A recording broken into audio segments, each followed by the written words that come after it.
In this video you'll be watching me climb the Munros Mharconaich and Geal Charn.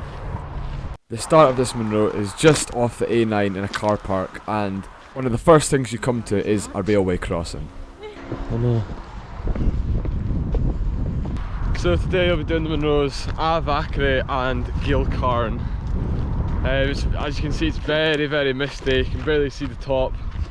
Just spoke to these two men and they said you can't see more than 10 feet at the top, so that's not good. Was sort of hoping maybe for a cloud inversion because the clouds are very low just now, but unfortunately it looks like I'm not going to get that. So it looks like it's going to be a misty day, so might just have to speak to the camera quite a lot because there won't be much to see, but the path at the start looks very nice.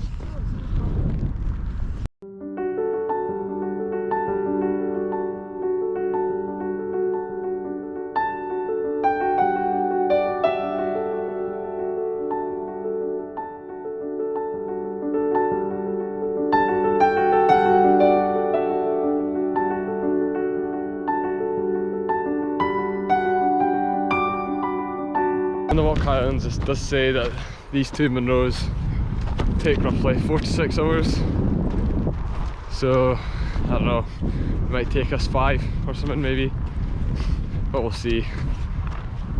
Don't think we'll be taking our time or waiting around just because the weather's so bad, so I think we'll just be trying to get up this as fast as possible probably. I think this one's pretty easy route to navigate, so it is like a loop, but at the first Y junction you are turning left just now, and then just a bit 5 minutes further up we'll come to the start and end of the loop, where we'll take the right hand side to go up the first Munro, go round, finish the second Munro, then come down and then rejoin the loop. It's been a while since I've done hill walking again, and it'll be some time since I do it for a bit, maybe like 2 or 3 weeks, because I've got my cousin's wedding next week, and then the week after I'm on call at work, so I can't go hill walking. So I thought I definitely needed to get it this weekend, even though it was bad weather. I still thought I needed to. But all these Munros that I'm doing now are like minimum 2 hours to 2.5 hours, like far away now, so a lot of them are quite like a trek away, so I'd have to maybe start making a weekend of some of them now.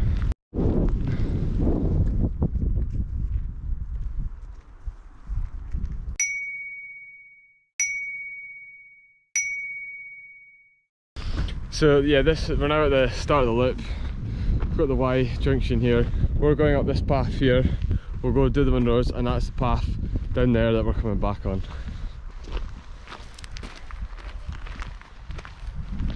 Yeah, these sort of bulges in the hill definitely remind me of the Shire in The Hobbit. I'm going on an adventure!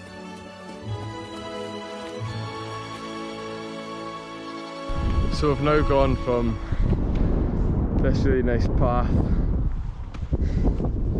to all this muddy bit now. I don't know how long up this mud bit lasts. It's not too bad. It's quite hard mud, so it should be alright. So this will be our last bit of nice views before we get up higher. My fingers crossed it does brighten up a bit later.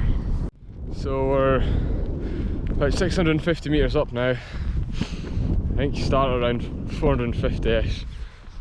So we're up about 200 metres, and as you can see, you can't see that far ahead of you just now.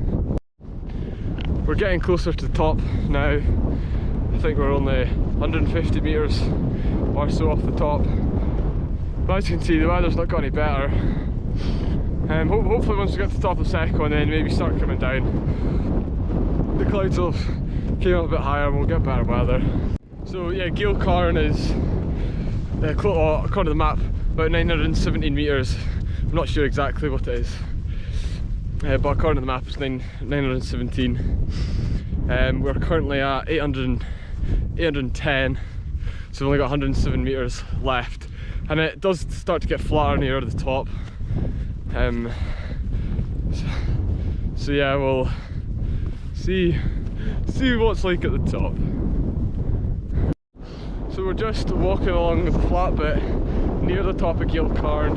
I'll show you. It's pretty flat, pretty disoriented. Everything sort of looks the same. So yeah, if you don't have like a GPS map, I think your navigation skills need to be on point. If it is weather like this, I assume if the weather is fine, you'd be able to see the top no bother like any other. But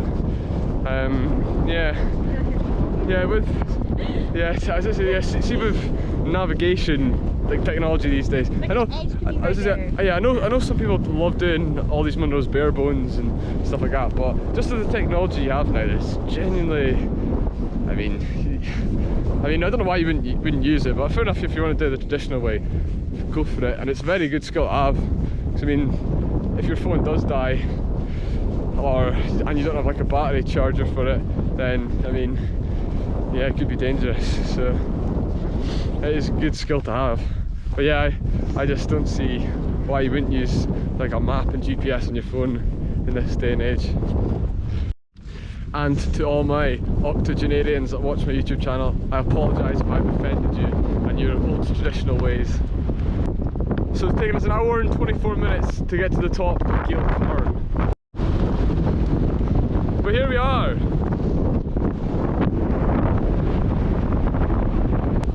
As you can see, nothing. No views.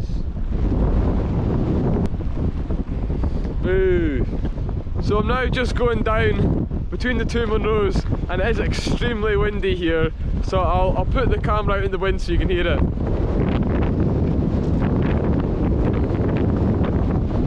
Yeah, it's really bad, so there's not much views just now, so there won't be much filming. And about 20 minutes there, this is where we finally got our first good view. Finally got a view for the first time! Yeah!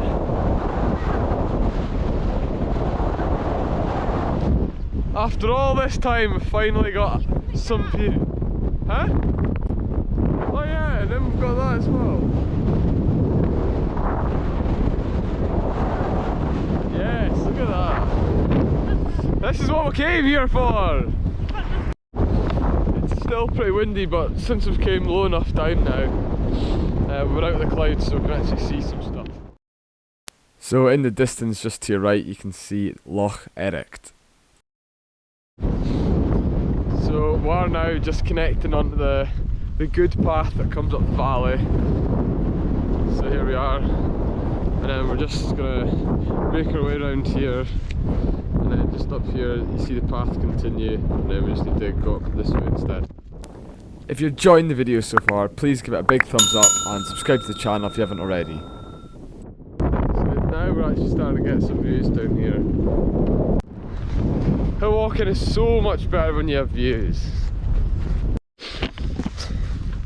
So we are now just starting the ascent. So we're just starting the ascent of Mharconaich, and there's not that much wind anymore, just a little bit, and I just picked up when I said that, but yeah, there's not much at all, and we've got good views for once. Hopefully it continues, I guess, to the top of this one. Doubt it.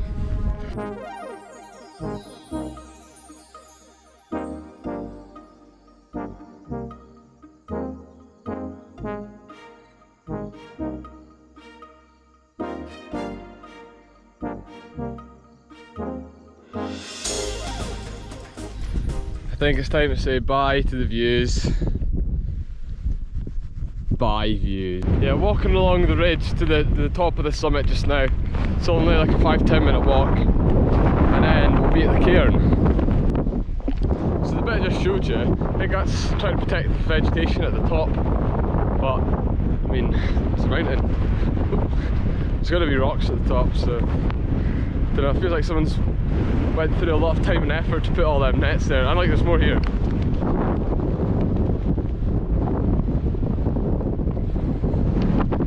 Like, yeah, it looks like people have gone through a lot of effort trying to get more grass up here, but I mean, I don't know what they expect. It's a mountain, it's going to have rocks up here.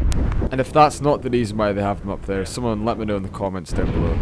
But here we are, we're at the top of Mharconaich. Woo! Not a tall cairn, but we're here.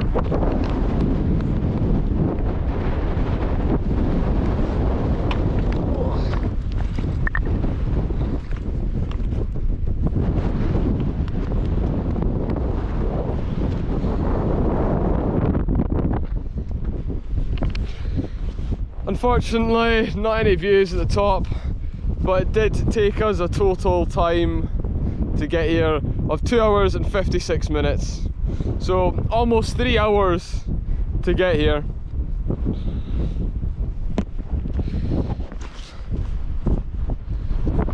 But yeah, I'll catch you at the bottom and you can actually see things. Hold up, honestly, why do people keep building 2 cairns at the top of the Munros? Like, which ones is it? So we're now at the further on cairn.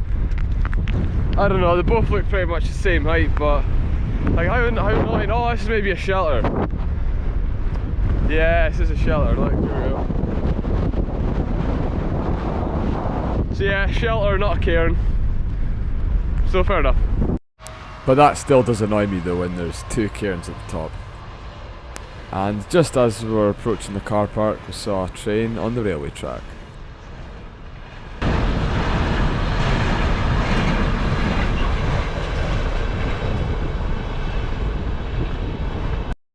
So that's us now, just coming back past the bed and breakfast. The total time of the walk, 4 hours and 26 minutes. So basically 4.5 hours to complete, yeah, both the Munros. So yeah, on the walk counts it says 4 to 6, but I think in the handbook it says 4 to 5, which is probably more accurate. So thank you very much for watching, and I'll see you in the next one.